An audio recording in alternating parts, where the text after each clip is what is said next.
നമസ്കാരം പ്രിയരെ, it's me Mariamma.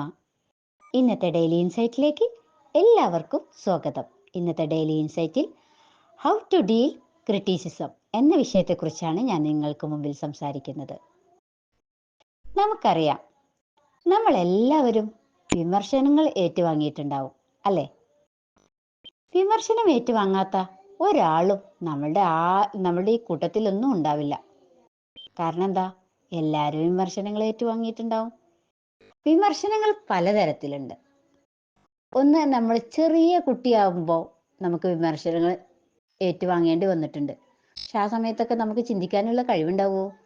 കഴിവില്ല എന്നല്ല, പക്ഷെ ചില കുട്ടികൾക്ക് അത് ചിന്തിക്കാനുള്ള മനക്കരുത്ത് ഒന്നും ഉണ്ടാവില്ല. അവരെന്ത് ചെയ്യും?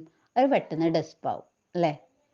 എന്തുകൊണ്ടാണ് പറഞ്ഞത്? ആ കാര്യങ്ങളൊന്നും നമുക്ക് പെട്ടെന്ന് ചിന്തിക്കാൻ പറ്റില്ല. പിന്നീട് നമ്മളൊരു പക്വതയൊക്കെ എത്തിക്കഴിഞ്ഞാൽ പിന്നീട് വിമർശനങ്ങൾ വന്നാലോ, അത് നമുക്ക് ചിന്തിക്കാൻ പറ്റും. അതിൽ നല്ലതേതാ, ചീത്ത വിമർശനം ഏതാ എന്നൊക്കെ ചിന്തിക്കാൻ പറ്റും. അതിലുള്ള നല്ലതും ചീത്തയും നമ്മൾ തിരിച്ചറിഞ്ഞാൽ നമുക്ക് ഏത് വിമർശനത്തെയും നമുക്ക് വിജയകരമായി പരിഹാരം കാണാൻ പറ്റും. പിന്നെ വിമർശനം എന്ന് പറയുമ്പോൾ നമ്മൾ ആദ്യം കേൾക്കുന്നത് അധികം എങ്ങനെയുള്ള വിമർശനങ്ങളാണ്? നമ്മൾ ഒരു വ്യക്തിഹത്യ ആയിട്ടുള്ള വിമർശനങ്ങളാണ്, അല്ലേ? വ്യക്തിപരമായിട്ടുള്ള വിമർശനങ്ങളാണ് നമ്മൾ കേൾക്കുന്നത്. കാരണം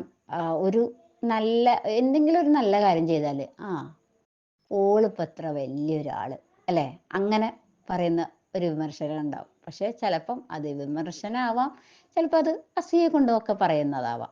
പക്ഷെ എന്നിരുന്നാലും നമ്മളതൊന്നും ചെവി കേൾക്കേണ്ടതില്ല. നമ്മൾ ചെയ്യേണ്ടത് നമ്മൾ തന്നെ ചെയ്യുക. നമുക്ക് മാത്രമാണ് ചിന്തിക്കാനുള്ള കഴിവുള്ളത്. അപ്പം അതുകൊണ്ട് നല്ല വിമർശനങ്ങൾ ഏതാന്ന് നമ്മൾ തിരിച്ചറിയുക. ആ വിമർശനങ്ങളെ നമ്മൾ നല്ല വിമർശനം മാത്രം ഏറ്റെടുക്കുക. പിന്നീട് അവന് വിമർശനം പറയുകയാണെങ്കിൽ അവർക്ക് എങ്ങനെ വിമർശനം പറയാം? വിമർശനം പറയുകയാണെങ്കിൽ ആദ്യം നമ്മൾ ചെയ്യുന്ന പ്രവൃത്തിനെ കുറിച്ച് വിമർശിക്കാം. വിമർശിച്ചാൽ അതിൻ്റെ കൂടെ തന്നെ വിമർശനം മാത്രം പറയരുത്, അവരുടെ നെഗറ്റീവ് കാര്യം മാത്രം പറയരുത്. ഒപ്പം എന്ത് പറയണം? അവരുടെ പോസിറ്റീവും കൂടെ പറയണം. പിന്നെ അവർക്ക് ഒരു പ്രോത്സാഹനം പോലെ അവർക്കത് ചെയ്യാൻ പറ്റും എന്നുള്ള കാര്യം കൂടെ പറയണം. എന്നാൽ അവർ വളർന്ന് വലിയൊരു നിലയിലെത്തും. അപ്പോൾ ആ ഒരു വിമർശനം പറഞ്ഞു കഴിഞ്ഞാൽ നമ്മൾ അതിനെ പോസിറ്റീവും നെഗറ്റീവും അവർക്ക് ഇനി എത്രത്തോളം ഉയരാൻ പറ്റുമെന്നും കൂടെ പറഞ്ഞു കൊടുക്കുകയാണെങ്കിൽ ആ വിമർശനത്തെ അവർക്ക് വിജയകരമായി പരിഹാരം കാണാൻ പറ്റും. ഓരോ വിമർശനവും നമുക്ക് ഒരു വലിയൊരു പാഠമാണ്.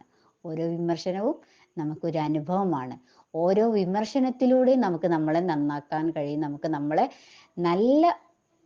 നല്ല കാര്യങ്ങൾ നമുക്ക് പഠിച്ചെടുക്കാൻ പറ്റും. പക്ഷെ ഒരു വിമർശനം കേൾക്കുമ്പോൾ തന്നെ നമ്മൾ പതറിപ്പോയാലോ, അത് നമുക്ക് മുന്നോട്ട് പോകാൻ പറ്റില്ല. അപ്പോൾ അതുകൊണ്ട് തന്നെ ഏത് വിമർശനവും നല്ല ധൈര്യത്തോടെ, ആത്മധൈര്യത്തോടെ, സന്തോഷത്തോടെ വാങ്ങുക. അതോടൊപ്പം തന്നെ നമ്മളെ തെറ്റെന്താന്നുള്ളതും ശരിയെന്താന്നുള്ളതും തിരിച്ചറിഞ്ഞ് നല്ല രീതിയിൽ പ്രവർത്തിക്കുക.